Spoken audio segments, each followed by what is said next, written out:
Stay. They should stay. They should stay. They should definitely stay. We'll demonstrate over there to be seen by all the infidels, the Muslims, and there we will burn 2 copies of the great whore book, also known as the pedophile Muhammad's guidebook, because we think that book of Satan, Mahund, is very, very bad, and we don't want it in Denmark at all. They should stay. Stay, definitely. Stay. They should go. This is Syria, 3,300 kilometers away from Denmark. Since the 1970s, Syria has been ruled by an oppressive regime, the al-Assad family. First, in 1971, the family patriarch Hafez al-Assad snatched power from the ruling government in a military coup. In July 2000, Hafez's son Bashar al-Assad assumed control of Syria following his father's death. 11 years later, the Syrian revolution led to a civil war. As the revolution in Syria began, Ghassan Rameh took to the streets like many other Syrians to protest the al-Assad regime.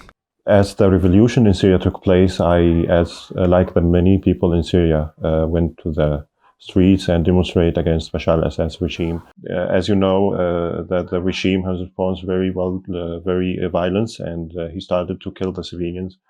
And the war started to be more and more violence, and there was a big danger on me and my family. In 2013, when the regime began to respond violently, Ghassan and his family fled to Egypt.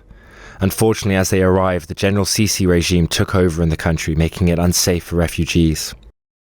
Ghassan felt his only choice was to pay his way onto an old fishing boat to cross the Mediterranean Sea and to make it to Europe.